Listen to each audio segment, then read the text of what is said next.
Hello നമസ്കാരം, ഞാൻ N A Thomas. നിങ്ങളുടെ മുന്നിൽ ഞാൻ പല വീഡിയോകളുമായിട്ട് പല വേക്കൻസിയുടെ വീഡിയോകളുമായിട്ട് വന്നിട്ടുണ്ട്. ഒരുപാട് വേക്കൻസിയുടെ വീഡിയോകളുമായിട്ട് വന്നിട്ടുണ്ട്. അതെല്ലാം നിങ്ങൾ ഒരുപാട് പേര് കാണുന്നുണ്ട്, പലർക്കും ഗുണം ചെയ്യുന്നുണ്ട് എന്നുള്ളതാണ് എൻ്റെ ഒരു വിശ്വാസം. കാര്യം കൂടുതൽ ആൾക്കാർ അത് കാണുന്നത് കൊണ്ടാണ് ഞാൻ പറയുന്നത്. തീർച്ചയായിട്ടും അത് വളരെ അനുഭവമായിരിക്കും ഓരോരുത്തരും ആ വീഡിയോ കണ്ട് അപേക്ഷിക്കുകയും ഒക്കെ ചെയ്യുന്നത്. പക്ഷെ ഇതുവരെ ചെയ്തത് കമ്പനികളുടെ, ബാങ്കിന്റെ അല്ലെങ്കിൽ അങ്ങനെയൊക്കെയുള്ള വീഡിയോയാണ് ഞാൻ ചെയ്തിരിക്കുന്നത്. പക്ഷെ അതിൽ നിന്നെല്ലാം വ്യത്യസ്തമായ ഒരു വീഡിയോയുമായിട്ടാണ് ഞാൻ ഇന്ന് വന്നിരിക്കുന്നത്.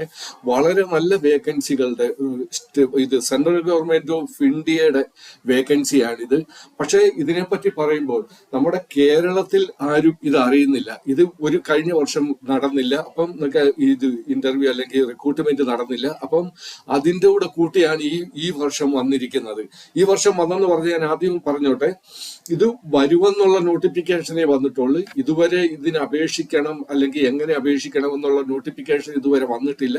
അപ്പൊ നമ്മൾ പ്രതീക്ഷിക്കുകയാണ് ജനുവരിയിൽ വരും അല്ലെങ്കിൽ ഫെബ്രുവരിയിൽ വരും. ജനുവരിയിൽ വരാനാണ്, ഈ ഡിസംബർ ലാസ്റ്റ് വീക്ക് അല്ലെങ്കിൽ ജനുവരി വരുമെന്നുള്ള ഒരു വിശ്വാസത്തിലാണ് എല്ലാവരും.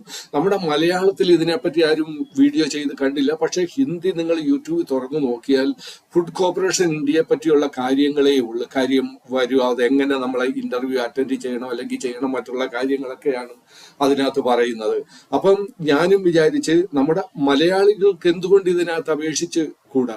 എനിക്ക് തോന്നുന്ന ആരും മലയാളികൾ ഇത് അറിയുന്നില്ല. ഇങ്ങനെയുള്ള, അതായത് നോർത്ത് ഇന്ത്യയുടെ ഇങ്ങനെയുള്ള വേക്കൻസികൾ വരുമ്പോൾ മലയാളികൾ അത് ശ്രദ്ധിക്കാറില്ല. മലയാളികൾ എപ്പോഴും ചിന്തിക്കുന്നത് നമുക്ക് ഈ കേരളത്തിൽ തന്നെ ഉള്ള ഇത് ജോലി വേണമെന്നാണ്. പക്ഷെ ഒരുപക്ഷെ ഇത് ഫുഡ് കോർപ്പറേഷൻ എന്ന് പറഞ്ഞാൽ നമ്മുടെ കേരളത്തിന്റെ ഉണ്ട്, അത് കൂടാതെ ഇത് സെൻട്രൽ ഗവൺമെന്റിന്റെ ഉണ്ട്. അപ്പം അത് ആൾ ഓവർ ഇന്ത്യ ഉണ്ട്. അപ്പൊ നിങ്ങൾ ചോദിക്കും, ഫുഡ് കോർപ്പറേഷൻ ഓഫ് ഇന്ത്യ എല്ലാവർക്കും അറിയാമായിരിക്കും. എങ്കിലും എന്റെ ഒരു ചെറിയ അറിവ് ഞാൻ പറഞ്ഞുതരാം. എന്താണ് ഫുഡ് കോർപ്പറേഷൻ ഓഫ് ഇന്ത്യ എന്നുള്ള ഒരു സിമ്പിൾ കാര്യത്തിൽ പറയുകയാണെങ്കിൽ, ഒരു സിമ്പിളായിട്ട് പറയുകയാണെങ്കിൽ, കർഷകരെ സഹായിക്കുന്ന സെൻട്രൽ ഗവൺമെന്റിന്റെ ഒരു ഡിപ്പാർട്ട്മെന്റ് ആണ് ഫുഡ് കോർപ്പറേഷൻ ഓഫ് ഇന്ത്യ. അതായത് കർഷകരിൽ നിന്നും നമ്മുടെ ഗോതമ്പ് അല്ലെങ്കിൽ നെല്ല് ഒക്കെ എടുത്ത് അവരുടെ ഫുഡ് കോർപ്പറേഷന്റെ ഗോഡൌണുകളുണ്ട്. ഈ ഗോഡൌണുകളിൽ സൂക്ഷിക്കുന്നു. എന്നിട്ട് അത് ഏത് സംസ്ഥാനത്തേക്ക് അത് ആവശ്യമുള്ളത്, അല്ലെങ്കിൽ ഏത് സംസ്ഥാനത്ത് അതിന്റെ വരൾച്ച അനുഭവപ്പെടുന്നത് അല്ലെങ്കിൽ ഫുഡിന്റെ ഒരു കുറവ് വരുന്നത്, ആ സ്ഥലത്തേക്ക് ഇത് അയച്ചു കൊടുക്കുന്നു. അതാണ് ഫുഡ് കോർപ്പറേഷൻ. അതായത് ഫുഡ് കോർപ്പറേഷൻ ഓഫ് ഇന്ത്യ എന്ന് പറഞ്ഞാൽ കർഷകരിൽ നിന്ന് നേരിട്ട് ഈ അവരുടെ ധാന്യങ്ങളും മറ്റുള്ള അവരുടെ വിളവുകൾ എടുത്ത് അത് ഗോഡൌണിൽ സൂക്ഷിക്കുന്നു. എന്നിട്ട് ആൾ ഓവർ ഇന്ത്യയിൽ ഏത് സംസ്ഥാനത്താ നമുക്ക് ഒരു പഞ്ഞം വരുന്നത് അല്ലെങ്കിൽ അവിടെ ഒരു കുഴപ്പം വരുന്നത്, ഫുഡിന്റെ ഒരു കുറവ് വരുന്നത്, അവിടത്തേക്ക് ഇത് അയച്ചു കൊടുക്കുന്നു. അത് അവിടുന്ന് പിന്നെ നമുക്ക് കേരള ഇപ്പൊ ഏത് ഗവൺമെന്റ്, സ്റ്റേറ്റ് ഗവൺമെന്റ് പിന്നെ നമുക്കത് റേഷൻ കടകൾ വഴി നമുക്കത് കിട്ടുന്നു. ഇതാണ് ഫുഡ് കോർപ്പറേഷൻ ഓഫ് ഇന്ത്യയുടെ ഒരു വർക്ക്. 33,556 വേക്കൻസി ഉണ്ട് ഇവിടെ. അതായത് പല കാറ്റഗറി ഉണ്ട്. Category 1, category 2, category 3, category 4. ഇത് ഞാൻ പറയുന്നത് നിങ്ങൾക്ക് ഒരുപക്ഷെ ഫുഡ് കോർപ്പറേഷനെ പറ്റി അറിയാമായിരിക്കുമെങ്കിലും എൻ്റെ ഒരു ചെറിയ അറിവ് ഞാൻ തരുന്നതേ ഉള്ളൂ ഈ ഒരു വേക്കൻസിയുടെ കാര്യം പറയുന്നതിന് മുന്നേ. അപ്പം ഈ കാറ്റഗറി 1, കാറ്റഗറി 2, കാറ്റഗറി 3, കാറ്റഗറി 4, ഇത് കാറ്റഗറി 1 എന്ന് പറയുമ്പോഴത്തേക്ക് അത് വലിയ ഇത് മേജർ എക്സിക്യൂട്ടീവിന്റെ ഒക്കെ ഒരു പോസ്റ്റാണ്. അതിനകത്ത് പറയും ജനറൽ മാനേജര് അല്ലെങ്കിൽ അങ്ങനെയുള്ള ഒരു പോസ്റ്റാണ് വരുന്നത്. അത് കാറ്റഗറി 2 എന്ന് പറയുമ്പോഴത്തേക്ക് അസിസ്റ്റന്റ് മാനേജർ ഒരു കാറ്റഗറിയാണ് വരുന്നത്. മാനേജേഴ്സ് ഉണ്ട്, അസിസ്റ്റന്റ് മാനേജേഴ്സ്, അങ്ങനെയൊക്കെയുള്ള. കാറ്റഗറി 3യിലാണ് നമ്മൾക്ക് ആവശ്യം. അതായത് എൻ്റെ ഒരു അഭിപ്രായത്തിൽ നമ്മൾ ഈ ഗ്രാജുവേറ്റ് കഴിഞ്ഞ് ജോലിയില്ലാതെ നിൽക്കുന്നവർക്ക് വരുന്ന ഒരു കാറ്റഗറിയാണ് ഈ കാറ്റഗറി 3. അപ്പൊ കാറ്റഗറി 2ഉം കാറ്റഗറി 3യിലുമാണ് മിക്കപ്പോഴും വേക്കൻസി വരുന്നത്. ഇപ്പോഴും നമ്മൾ പ്രതീക്ഷിക്കുന്നത്, ഇതുവരെ അതിന്റെ നോട്ടിഫിക്കേഷൻ വന്നില്ല. അപ്പം നമ്മൾ വിചാരിക്കുന്നത് ഈ ജനുവരി ഫസ്റ്റ് വീക്ക് അല്ലെങ്കിൽ ഡിസംബർ ലാസ്റ്റ് വീക്കിലേക്ക് ഇതിന്റെ ഈ നോട്ടിഫിക്കേഷൻ, ഫുഡ് കോർപ്പറേഷൻ ഇന്ത്യയുടെ ഈ നോട്ടിഫിക്കേഷൻ വരും. അപ്പൊ നമ്മൾ അതിന് അപേക്ഷിക്കണം. നമ്മുടെ കേരളത്തുകാർ പുറകോട്ട് പോകാൻ, മലയാളികൾ പുറകോട്ട് പോകാൻ പാടില്ല. വീട്ടിൽ നിങ്ങളെങ്ങും പരീക്ഷയോ അങ്ങനെയുള്ള കാര്യങ്ങളൊന്നും ഒരു സ്ഥലത്തും പോകണ്ട. നമ്മൾ അപേക്ഷിക്കാനും ഓൺലൈനാണ് അപേക്ഷിക്കുന്നത്. നിങ്ങളുടെ 1 മണിക്കൂറത്തെ പരീക്ഷയുണ്ട്. ആ പരീക്ഷയും നിങ്ങൾക്ക് ഓൺലൈനായി തന്നെ ആ പരീക്ഷയും നടത്തുന്നത്. അപ്പൊ നമ്മൾ ഇതിനു വേണ്ടി എങ്ങും പോകണ്ട. പിന്നെ പരീക്ഷ ഫീസ് ഉണ്ട്, ഇത് എക്സാം ഫീസ് ഉണ്ട്. 800 രൂപയാണെന്ന് എനിക്ക് തോന്നുന്നു. ഞാനൊന്ന് നോക്കട്ടെ, താഴെ അത് എഴുതിയിട്ടുണ്ട്, നോക്കി പറയാം. അപ്പം ഈ ഒരു കാര്യങ്ങൾ നിങ്ങളെ അറിയിക്കുവാൻ വേണ്ടിയിട്ടാണ് ഞാൻ ഇന്ന് ഈ വീഡിയോയുമായിട്ട് നിങ്ങളുടെ മുന്നിൽ വന്നിരിക്കുന്നത്. നിങ്ങൾ അപേക്ഷിക്കണം. നമ്മൾ നോർത്ത് ഇന്ത്യക്കാർ മാത്രം ഫുഡ് കോർപ്പറേഷനിൽ പോയാൽ പോരാ, നമ്മൾ മലയാളികളും പോകണം. നമുക്ക് അതിനുള്ള കഴിവുണ്ട്. നോർത്ത് ഇന്ത്യൻസിനെ കാട്ടിയൊക്കെ മറ്റുള്ള സൗത്ത് ഇന്ത്യൻ എന്ന് പറഞ്ഞാൽ നോർത്ത് ഇന്ത്യനെ അല്ലെങ്കിൽ ഈസ്റ്റ് ഇന്ത്യൻ അങ്ങനെയൊക്കെ പറയുന്നതിനെ കാട്ടി കൂടുതൽ നമ്മൾ കഴിവുള്ളവരാണ്. നമ്മൾ കഴിവുള്ള ഒരു കേരളക്കാര്. പക്ഷെ നമ്മുടെ ചിന്താഗതി ഒരല്പം ഇടുങ്ങിയ രീതിയിൽ, അതായത് ചിന്താഗതി നമുക്ക് കേരളത്തിലുള്ള ജോലി മതി, അത് കേരളത്തിൽ കിട്ടുന്നില്ലെങ്കിൽ ഞാൻ ജോലി ചെയ്യുന്നില്ല എന്നുള്ളൊരു ചിന്ത വരുന്നത് കൊണ്ടാണ്. അപ്പം ഞാൻ ഇതിനെപ്പറ്റി കോർപ്പറേഷൻ എന്നാണെന്ന് പറഞ്ഞ് കാറ്റഗറിയിൽ ഏതൊക്കെ ഇത് വേക്കൻസിയാ വരുന്നെന്ന് പറഞ്ഞ് അപ്പൊ ഞാൻ അതിനെപ്പറ്റി നിങ്ങളോട് എനിക്കൊരു അഭിപ്രായമുള്ളത്, ഞാൻ ഇതിന്റെ വേക്കൻസി എപ്പോൾ നോട്ടിഫിക്കേഷൻ വരുന്നോ ആ സമയത്ത് നിങ്ങൾക്ക് ഞാൻ ഫോർവേഡ് ചെയ്യും. അപ്പൊ നിങ്ങൾക്ക് ആ സമയത്ത് തന്നെ ആ ഫുഡ് കോർപ്പറേഷൻ ഇന്ത്യയുടെ നല്ല, അതായത് 2 കാറ്റഗറിയിലും കൂടെ നല്ല ശമ്പളമായതിന്, അതുകൊണ്ടാണ് ഞാൻ പറയുന്നത് നിങ്ങൾ എന്റെ ചാനൽ സബ്സ്ക്രൈബ് ചെയ്യണം. സബ്സ്ക്രൈബ് ചെയ്താൽ എനിക്ക് ഈ നോട്ടിഫിക്കേഷൻ എനിക്ക് ഉടൻ വരുന്ന അവർ നോട്ടിഫിക്കേഷൻ വിടുമ്പോഴത്തേക്ക് എനിക്ക് അത് കിട്ടും. ഉടൻ തന്നെ നിങ്ങൾക്ക് ഞാനത് ഫോർവേഡ് ചെയ്യും, അല്ലെങ്കിൽ ഞാൻ ഉടൻ തന്നെ പിറ്റേ ദിവസം വീഡിയോ ഇടുകയും അത് നിങ്ങൾക്ക് കിട്ടുകയും ചെയ്യും. അപ്പൊ നിങ്ങൾക്ക് അതിനകത്ത് സുഖമായിട്ട് അപേക്ഷിക്കാൻ പറ്റും. ഇതിന്റെ നോട്ടിഫിക്കേഷൻ വന്നു കഴിഞ്ഞാൽ പിന്നെ അധിക ദിവസമില്ല, 10, 20, 30 ദിവസമേ നമുക്ക് കിട്ടത്തുള്ളൂ. അതിനുള്ളിൽ നമ്മൾ ഒരുപാട് കാര്യങ്ങൾ ഇതിന്റെ ചെയ്യേണ്ടതുണ്ട്. അപ്പൊ ആ കാര്യങ്ങളെ പറ്റിയൊക്കെയാണ് പറയുന്നത്. അപ്പൊ ഞാൻ ഒരിക്കൽ കൂടി നിങ്ങളോട് പറയുകയാണ്, നിങ്ങൾ ഇത് ഈ എന്റെ ചാനൽ സബ്സ്ക്രൈബ് ചെയ്യുകയും ഇത് ലൈക്ക് ചെയ്യുകയും ചെയ്യണമെന്ന് ഞാൻ ഒരിക്കൽ കൂടി നിങ്ങളോട് അഭ്യർത്ഥിക്കുകയാണ്. ടോട്ടൽ വേക്കൻസി എന്ന് പറയുന്നത് 33,556 വേക്കൻസി ഉണ്ട്. ഇതിനകത്തുള്ള നമുക്ക് നോക്കാം ഇതിന്റെ കാറ്റഗറിയിൽ ഏതൊക്കെ പോസ്റ്റാ എന്ന് നമുക്ക് നോക്കാം, ഏതൊക്കെ അല്ലെങ്കിൽ എന്തുമാത്രം വേക്കൻസി അവിടെ ഉണ്ടെന്ന് നോക്കാം. കാറ്റഗറി 1 എന്ന് പറയുമ്പോഴത്തേക്ക് അത് ടോപ്പ് എക്സിക്യൂട്ടീവിന്റെ ഒരു ഇതായിട്ട് വരും കാറ്റഗറി 1. കാറ്റഗറി 2 എന്ന് പറയുമ്പോൾ 6,200. അവിടെ ഇപ്പം കാറ്റഗറി 1 ഇപ്പം അവര് ആപ്ലിക്കേഷൻ ക്ഷണിക്കുന്നില്ല, അല്ലെങ്കിൽ തന്നെ ഒന്നിന്റെ ഇതുവരെ വന്നിട്ടില്ല, വരാൻ നമ്മൾ പ്രതീക്ഷിക്കുന്നേ ഉള്ളൂ. അപ്പൊ കാറ്റഗറി 2 എന്ന് പറയുന്ന 6,221 ഉണ്ട്. കാറ്റഗറി 2 എന്ന് പറയുമ്പോഴത്തേക്ക് മാനേജർ, അസിസ്റ്റന്റ് മാനേജർ അങ്ങനെയൊക്കെയുള്ള ഒരു കാറ്റഗറിയിലേക്ക് അത് പോകും. ഇനി കാറ്റഗറി 3 എന്ന് പറയുമ്പോഴത്തേക്ക് 27,345 വേക്കൻസി ഉണ്ട്. തീർച്ചയായിട്ടും നമ്മൾ ഇത് നോട്ടിഫിക്കേഷൻ വന്ന ഉടൻ ഞാൻ നിങ്ങൾക്ക് അയക്കും. നിങ്ങൾ സബ്സ്ക്രൈബ് ചെയ്യണം. ആ വീഡിയോ നിങ്ങൾക്ക് കിട്ടും. ഉടൻ തന്നെ നിങ്ങൾക്ക് അപേക്ഷിക്കാൻ പറ്റും. അപ്പൊ കാറ്റഗറി 3 എന്ന് പറയുമ്പോഴത്തേക്ക് 27,345 വേക്കൻസി ഉണ്ട്. കാറ്റഗറി 4 ഒന്നുമില്ല. ടോട്ടൽ 33,556. ഇപ്പൊ ഈ കാറ്റഗറി 3 എന്ന് പറയുന്നതിൽ സ്റ്റെനോഗ്രാഫർ വരും, അസിസ്റ്റന്റ് വരും, ക്ലർക്ക് വരും. അപ്പൊ ഇവർക്കൊക്കെ എനിക്ക് തോന്നുന്നു നമ്മുടെ കേരളത്തിലെ ഒരു ആൾക്കാർക്ക് അപ്ലൈ ചെയ്യാൻ പറ്റിയത് ഇത് തന്നെ ആയിരിക്കും. അപ്പൊ അതല്ലെങ്കിൽ ടോപ്പ്, അതായത് പോസ്റ്റ് ഗ്രാജുവേറ്റും അതിനെക്കാട്ടി കൂടുതൽ അതിൻ്റെതായിട്ടുള്ള ഞാൻ താഴെ കാണിക്കുന്നതാണ് ക്വാളിഫിക്കേഷൻ ഒക്കെ ഉള്ളവർക്ക് കാറ്റഗറി 2 അപ്ലൈ ചെയ്യാം. ഇല്ലെങ്കിൽ പിന്നെ കാറ്റഗറി 3 തന്നെ ചെയ്യുന്നതായിരിക്കും നല്ലത്. കാര്യം സ്റ്റെനോഗ്രാഫറിന്റെ ഉണ്ട്, ക്ലർക്കിന്റെ ഉണ്ട്, പിന്നെ അസിസ്റ്റന്റ് മാനേജറിന്റെ ഉണ്ട്, അസിസ്റ്റന്റ് എക്സിക്യൂട്ടീവിന്റെ ഉണ്ട്. അങ്ങനെ ഒരുപാട് ഇതിനകത്തുണ്ട്, ഇത് വേക്കൻസി ഉണ്ട് ഇതിനകത്ത്. പ്രത്യേക അടുത്തത് നമ്മൾ പോകുന്ന ഇത് post wise, zone wise category അതിന്റെ ഒരു ഇട്ടിരിക്കുന്നതാണ് ഇവര്.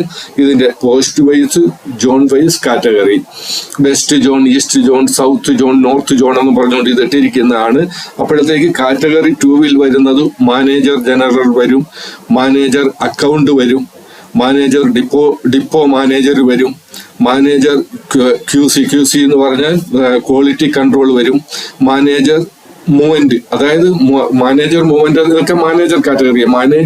ഇത് കാറ്റഗറി 2 വരുന്നതാണ്. അപ്പം മാനേജർ മൂവ്മെന്റ് എന്ന് പറയുമ്പോഴത്തേക്ക് ഈ ധാന്യങ്ങൾ നമ്മുടെ സ്റ്റോർ ചെയ്ത് വെച്ചിരിക്കുന്ന ധാന്യങ്ങൾ സ്റ്റേറ്റിലേക്കൊക്കെ കൊടുത്തുവിടാൻ വേണ്ടിയിട്ടുള്ള ആ ട്രക്ക് അറേഞ്ച് ചെയ്യുക, അതിനു വേണ്ടുന്ന കാര്യങ്ങൾ, അതിന്റെ ഒരു റെസ്പോൺസിബിലിറ്റി ആയിരിക്കും. അതായിരിക്കും മാനേജർ മൂവ്മെന്റ്. ഇനി ഇതിനകത്ത് ഈ ഒരു പർട്ടിക്കുലർ നമുക്ക് പറ്റുന്നതേ അല്ല, എന്നാലും ഞാൻ അതിനെപ്പറ്റി ഒന്ന് പറയാം. ഇത് ഏറ്റവും താഴത്തായിട്ട് കിടക്കുന്നത്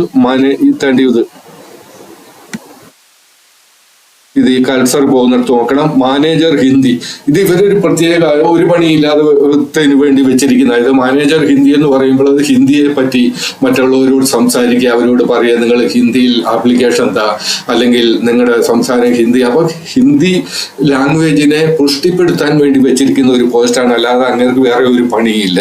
അപ്പൊ ടോട്ടൽ 842 അത് വരുന്നുണ്ട്. ഇനി മാനേജർ സിവിലുണ്ട്, മാനേജർ ഉണ്ട്, അങ്ങനെ ഒരുപാട് വേക്കൻസി ഉണ്ട്. ഇതാണ് ഇതിന്റെ ഒരു. ഇനി കാറ്റഗറി 3, നമ്മൾ കാറ്റഗറി 3 ആണ് നമ്മൾ ഇത് ചെയ്യുന്നത്. നമ്മൾ കാറ്റഗറി 3യിലാണ് നമ്മൾ ഒബ്ജക്ട് ചെയ്യുന്ന, അല്ലെങ്കിൽ നമ്മുടെ പ്രൊജക്ഷൻ അതിനകത്താണ് കാറ്റഗറി 3. അതിനകത്ത് പറയുന്ന to be eligible for the FCI assistant grade 3 position you must meet the following qualification. ഈ കാറ്റഗറി 3ക്ക് വേണ്ടിയിട്ട് ഇവർ പറയുന്ന ക്വാളിഫിക്കേഷൻ ഇവിടെ പറഞ്ഞിട്ടുണ്ട്. കാറ്റഗറി 3 ആണ് നമുക്ക് പൊതുവായിട്ട് വരുന്നത്. Have a bachelor degree in any discipline from a recognised university. ഒരു ബാച്ചിലർ ഡിഗ്രി ഉണ്ടായിരിക്കണം. Be proficient in using computer knowledge ഉണ്ടായിരിക്കണം. ബി ആൻ ഇന്ത്യൻ സിറ്റിസൺ, അത് നമ്മൾ ഇന്ത്യൻ സിറ്റിസൺ തന്നെ, അത് കുഴപ്പമൊന്നുമില്ല. ബാക്കി 2 കാര്യം നിങ്ങൾ ഒരു ബാച്ചിലർ ഡിഗ്രി ഉണ്ടായിരിക്കണം, കമ്പ്യൂട്ടർ യൂസ് ചെയ്യാൻ അറിയാമായിരിക്കണം. ഈ ആപ്ലിക്കേഷൻ ഫീസ് ഇത് നിങ്ങൾ ചോദിക്കുക എന്തുമാത്രമാകുമെന്ന്. ഞാൻ 800 എന്ന് പറഞ്ഞ ശരിയാ. FCI recruitment 2024 application fees. Candidate as what are specified above applying for the post, anyone within the zone are required to submit a application fees or rupees 800 rupees-ന്റെ fees ഇതിനകത്ത് അടയ്ക്കണം. അല്ലാതെ OBC അങ്ങനെ ജനറൽ കാറ്റഗറി വരുന്നവർക്ക് 800 രൂപയുടെ ഇത് അടയ്ക്കണം. ഇതിന് credit card അല്ലെങ്കിൽ internet banking, IMPS, cash card, mobile wallet, UPI വഴി നിങ്ങൾക്ക് ഇത് അടയ്ക്കാൻ പറ്റും. ഇനി ഞാൻ പറയാൻ പോകുന്നത് നിങ്ങളുടെ സാലറിയാണ്. ഇതിനകത്ത് നിങ്ങൾക്ക് കിട്ടുന്ന സാലറി ഇത് എക്സ്പെക്ടഡ് സാലറിയാണ്. കാറ്റഗറി 2വിൽ 55,000 തൊട്ട് 60,000 വരെ നിങ്ങൾക്ക് കിട്ടും. കാറ്റഗറി 3യിൽ 38,000 തൊട്ട് 40,000 വരെയുള്ള ഇത് നിങ്ങൾക്ക് ശമ്പളം കിട്ടും. കാറ്റഗറി 2വിൽ 55,000 തൊട്ട് 60,000, കാറ്റഗറി 3യിൽ 38,000 തൊട്ട് 40,000. Selection process computer based test, അതുകൂടാതെ ഇന്റർവ്യൂ, ഡോക്യുമെന്റ് വെരിഫിക്കേഷൻ. 3 കാര്യമേ ഉള്ളൂ. കമ്പ്യൂട്ടർ ബേസ്ഡ് ടെസ്റ്റ് ഇത് നിങ്ങളുടെ ഓൺലൈൻ ആയിരിക്കും, ഇന്റർവ്യൂ ഓൺലൈൻ ആയിരിക്കും, ഡോക്യുമെന്റ് വെരിഫിക്കേഷൻ അത് അവസാനമായിട്ട് ചെയ്യുന്നതായിരിക്കും. ഞാൻ കുറച്ച് ഇത്രയും കാര്യങ്ങൾ പറഞ്ഞെങ്കിലും മെയിനായിട്ട് 1-2 കാര്യങ്ങൾ പറയുന്ന കൂട്ടത്തിൽ വിട്ടുപോയി. ആ കാര്യങ്ങളോട് നിങ്ങളെ പറയുകയാണ്. ഞാൻ കാറ്റഗറി 2വിന്റെ ഞാൻ അവിടെ ഏതൊക്കെ ഡിസിഗ്നേഷനാ പോസ്റ്റ് ഏതൊക്കെയാണെന്ന് ഞാൻ പറഞ്ഞു. പക്ഷെ കാറ്റഗറി 3 പറഞ്ഞില്ല. കാറ്റഗറി 3 എന്ന് പറയുമ്പോൾ ടൈപ്പിസ്റ്റ് ഉണ്ട്, AG3, ഫുഡ് സേഫ്റ്റി ഓഫീസർ ഉണ്ട്, ഫുഡ് അസിസ്റ്റന്റ് ഉണ്ട്, കമ്പ്യൂട്ടർ ഓപ്പറേറ്റർ ഉണ്ട്, ഫുഡ് ഇൻസ്പെക്ടർ ഉണ്ട്, ക്ലർക്ക് ഉണ്ട്, ഹെൽപ്പർ ഉണ്ട്, PU ഉണ്ട്, വാച്ച്മാൻ. ഇതെല്ലാം ഈ കാറ്റഗറി 3യിൽ വരും. അപ്പം ഞാൻ അവിടെ ഗ്രാജുവേഷൻ പറഞ്ഞെങ്കിലും 8ാം ക്ലാസ് വാച്ച്മാൻ എന്നൊക്കെ പറഞ്ഞാൽ 8ാം ക്ലാസ് വരെയുള്ളവർക്ക് നമുക്ക് കേരളത്തിൽ നിന്ന് ഇപ്പം വേറെ എവിടെയെങ്കിലും കിട്ടിയാൽ അവിടെ പോയി വാച്ച്മാൻ്റെ പണി വർക്ക് ചെയ്യുക നമുക്ക് ശരിയാകത്തില്ല.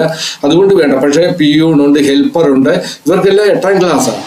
അപ്പോൾ എനിക്ക് പറയാനുള്ളത് 10ാം ക്ലാസ് തൊട്ടുള്ളവർക്ക് നിങ്ങൾക്ക് അവിടെ എപ്പം നമ്മുടെ നോട്ടിഫിക്കേഷൻ വരുന്നു ആ സമയത്ത് നിങ്ങൾക്ക് അപേക്ഷിക്കാൻ പറ്റും. അപ്പൊ ഇത്രയും വേക്കൻസി ഇതിനകത്തോണ്ട് പോസ്റ്റ് ഇത്രയുണ്ട്. ഇനി ഏജ് ലിമിറ്റ് ഞാൻ പറയാൻ മറന്നുപോയി, അതുകൂടെ നിങ്ങളോട് പറഞ്ഞേക്കാം. ഇത് ഏജ് ലിമിറ്റ് എന്ന് പറയുന്നത് മിനിമം ഏജ് 18 വയസ്സ് വേണം. മാക്സിമം ഏജ് എന്ന് പറയുന്നത് 32 ഇയേഴ്സ് ആയിരിക്കണം. അതായത് 18 തൊട്ട് 32 വയസ്സ് വരെ 32 ഇയേഴ്സ് വരെയുള്ള വയസ്സുകാർക്ക് ഇവിടെ പ്രായമുള്ളവർക്ക് ഇവിടെ അപേക്ഷിക്കാം. Age relaxation is applicable as per rule. നല്ല SC ST OBCക്കൊക്കെ ഉള്ള ഏജ് റിലാക്സേഷൻ ഉണ്ട്. അത് അടുത്ത ഞാൻ വീഡിയോ ഇടുമ്പോൾ ഇത് നോട്ടിഫിക്കേഷൻ വന്നു കഴിയുമ്പോൾ ഇത് ക്ലിയർ ആയിട്ടുള്ള ഞാൻ വീഡിയോ ഇടും. അപ്പം ഞാൻ അതിനെ പറ്റി പറയാം. ഇനി ക്വാളിഫിക്കേഷൻ, ഇതിന്റെ ക്വാളിഫിക്കേഷൻ ഞാൻ പറയാൻ വിട്ടുപോയായിരുന്നു ഈ മറ്റുള്ള കാര്യങ്ങൾ പറയുന്ന കൂട്ടത്തിൽ. അപ്പം ക്വാളിഫിക്കേഷൻ എന്ന് പറയുന്നത് candidate should have passed 10th 12th graduate from recognised board of university of institute. Preference മിക്കപ്പോഴും ഗ്രാജുവേറ്റിനായിരിക്കും, ഗ്രാജുവേറ്റ് അല്ലെങ്കിൽ പോസ്റ്റ് ഗ്രാജുവേറ്റ്. 12th ഇപ്പോൾ ടൈപ്പിസ്റ്റ്, സ്റ്റെനോഗ്രാഫർ അല്ലെങ്കിൽ അങ്ങനെയൊക്കെയുള്ളവർക്ക് 10th ക്ലാസ്. പിന്നെ മറ്റുള്ള ഇതിനൊക്കെ ടൈപ്പിസ്റ്റ്, സ്റ്റെനോഗ്രാഫർ എന്നൊക്കെ ഉള്ളവർ 12th ക്ലാസ് വരും. മറ്റുള്ള 10th ക്ലാസ് ബാക്കിയുള്ളതിനൊക്കെ അപേക്ഷിക്കാൻ പറ്റും.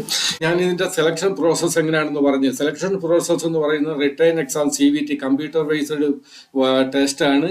അതിന് നിങ്ങളെങ്ങും പോകേണ്ട കാര്യമില്ല. നിങ്ങളോട് തന്നെ അവർ തന്നിട്ട് ലിങ്ക് ഓപ്പൺ ചെയ്ത് കമ്പ്യൂട്ടർ ബേസ്ഡ് ഇത് ടെസ്റ്റ് ആയിരിക്കും നടത്തുന്നത്. പിന്നെ ഡോക്യുമെന്റ് വെരിഫിക്കേഷൻ. ഇത്രയും ചെയ്ത് കഴിയുമ്പോൾ നിങ്ങൾക്ക് ഈ 2 കാര്യങ്ങളേ ഉള്ളൂ, ഡോക്യുമെന്റ് വെരിഫിക്കേഷനും കമ്പ്യൂട്ടർ ബേസ്ഡ് ടെസ്റ്റും. അപ്പൊ നിങ്ങൾ ഡോക്യുമെന്റ്സ് വെരിഫിക്കേഷനൊക്കെ ഒന്ന് ഓടിച്ചു നോക്കിയിരിക്കുക, അല്ലെ നിങ്ങളുടെ ഡോക്യുമെന്റ്സ് ഒക്കെ ക്ലിയർ ആണോ എന്ന് ഒന്ന് നോക്കുക. ഇനി എക്സാം പാറ്റേൺ എങ്ങനെയാണെന്ന് നോക്കാം. നമുക്ക് ഇവരുടെ എക്സാം എങ്ങനെയാണ്. ഇനി നമുക്ക് ഇവരുടെ എക്സാം പാറ്റേൺ എങ്ങനെയാണെന്ന് നോക്കാം. എക്സാം പാറ്റേൺ എന്ന് പറയുമ്പോഴത്തേക്ക് English language number of question 25, maximum mark 25, അത് 15 മിനിറ്റത്തേക്കാണ് വരുന്നത്. പിന്നെ റീസണിങ് എബിലിറ്റി 25 ക്വസ്റ്റ്യനാണ്, 25 മാർക്ക് വരും, 15 minute. Numerical aptitude 25 question, 25 mark, 15 minute. General studies 25 question, 25 mark, 15 minute. അപ്പോൾ ടോട്ടൽ 100 ക്വസ്റ്റ്യൻ ഉണ്ട്, 100 മാർക്ക് കിട്ടും. നമുക്ക് 60 മിനിറ്റ് എടുക്കും. 1 മണിക്കൂറിനുള്ളിൽ ഈ 100 ക്വസ്റ്റ്യൻ നിങ്ങൾക്ക് കംപ്ലീറ്റ് ചെയ്യണം. അപ്പം ഞാൻ ഇവിടെ പറഞ്ഞു കേട്ടു, അതായത് ഈ 15 മിനിറ്റ് നമുക്കിപ്പം ഇംഗ്ലീഷ് നമ്മൾ പെട്ടെന്ന് 5 മിനിറ്റ് കൊണ്ട് തീർത്തിട്ട് റീസണിങ് എബിലിറ്റി നമുക്ക് ബാക്കിയുള്ള സമയം അങ്ങനെ പറ്റത്തില്ല. ഇത് 15 മിനിറ്റ് എന്ന് പറയുന്നതിലുള്ള ഇംഗ്ലീഷ് ലാംഗ്വേജ് അങ്ങനെ ഓരോരുത്തരും പർട്ടിക്കുലർ ആയിട്ടുള്ള ടൈമിനുള്ളിൽ നമുക്ക് തീർത്തെടുക്കണം. ആ ടൈം കഴിഞ്ഞ് നമുക്ക് അപ്ലൈ ചെയ്ത് അടുത്തതിലേക്ക് കടക്കാൻ പറ്റത്തുള്ളൂ. ഇതും ഈ FCIയുടെ ഈ റിട്ടേൺ പാറ്റേണിന്റെ ഭാഗമാണ്. FCI recruitment 2024 exam pattern. In phase 1, the test will be objective type multiple choice question. അതായത് phase 1-ലുള്ള ക്വസ്റ്റ്യൻ മൾട്ടിപ്പിൾ ചോയ്സിലുള്ള ക്വസ്റ്റ്യൻ ആയിരിക്കും, അത് ഓർത്തോണം. രണ്ടാമത് each question will carry an equal 1 mark. ഒരു ക്വസ്റ്റ്യൻ 1 മാർക്ക് വെച്ചായിരിക്കും.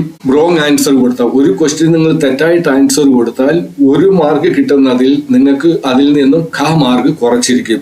അതാണ് ഈ പറയുന്നത് മാർക്ക് സുരിത question. 4, if a question is left blank, no answer is marked by the candidate, there will be no negative marking for the question. ഇനി നിങ്ങൾക്കൊരു question അറിയത്തില്ല, നിങ്ങൾ ഒരു മനസ്സിൽ തോന്നി ഒരു ഇതായിരിക്കുമെന്ന് തോന്നി എഴുതിയാലാണ് നിങ്ങൾക്ക് മൈനസ് മാർക്ക് വരുന്നത്.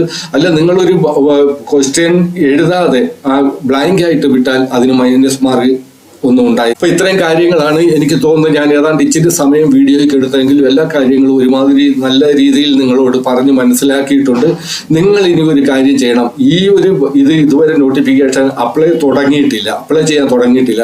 അപ്ലൈ ചെയ്യാൻ തുടങ്ങുമ്പോഴത്തേക്ക് ഈ ഒരു വീഡിയോ കാണുന്നവര് നിങ്ങൾ ഇതിനു വേണ്ടി തയ്യാറെടുക്കണം. എന്ന് പറഞ്ഞാൽ നമ്മുടെ ഇപ്പം പറയുന്നത് ലോകം നമ്മുടെ കൈയുടെ വെള്ളയിലാണെന്നാണ് പറയുന്നത്. അപ്പം അതനുസരിച്ച് നിങ്ങൾ ഗൂഗിൾ ക്രോമിൽ പോയി ഇതിന്റെ കാര്യങ്ങളൊക്കെ നിങ്ങൾ കളക്ട് ചെയ്ത് അതിനെപ്പറ്റി കൂടുതൽ പഠിക്കുക. അങ്ങനെ പഠിച്ചാൽ നമുക്ക് ആ സമയത്ത് നമുക്ക് ക്ലിയർ ആയിട്ട് അറ്റൻഡ് ചെയ്യാൻ പറ്റും. ആ ഒരു കാര്യം നിങ്ങൾ ഓർക്കുക. ഇപ്പം ഗൂഗിൾ ക്രോമിൽ പോയി അവിടെ ഗൂഗിൾ ക്രോമിൽ ചെന്ന് നിങ്ങൾ ഇത് എഴുതി ചോദിച്ചാൽ മതി, ഇതെങ്ങനായിരിക്കും ക്വസ്റ്റ്യൻ, ഏത് തരത്തിലായിരിക്കും വരുന്നത്, പ്രീവിയസ് ഇയറിലെ ക്വസ്റ്റ്യൻ നിങ്ങൾക്ക് കിട്ടും.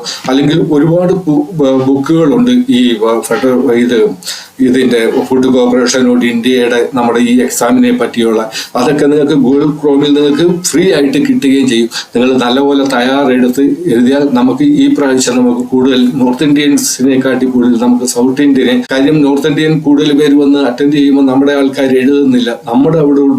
നമ്മുടെ കേരളത്തിന്റെ അല്ലെങ്കിൽ സൗത്ത് ഇന്ത്യയുടെ അതുകൂടെ നോർത്ത് ഇന്ത്യയിൽ കൊടുക്കേണ്ടതായിട്ടുള്ള ഒരു ഘട്ടം വരും. അതില്ലാതെ നമുക്ക് മലയാളികൾക്ക് തന്നെ കൂടുതൽ ഇതിനകത്ത് പെർസെൻറ്റേജ് വാങ്ങിച്ച് നമുക്ക് കൂടുതൽ നിങ്ങൾക്ക് അറ്റൻഡ് ചെയ്യാൻ കഴിയട്ടെ. നല്ലൊരു ജോലിയിൽ നിങ്ങൾ അങ്ങനെ ഈ ഫുഡ് കോർപ്പറേഷന്റെ സെൻട്രൽ ഗവൺമെന്റ് ഇന്ത്യയുടെ നല്ലൊരു ജോലിയിൽ നിങ്ങൾ എത്തട്ടെ എന്നുള്ള പ്രാർത്ഥനയോടുകൂടി നിർത്തുന്നു. Okay, thank you. Best of luck all of U.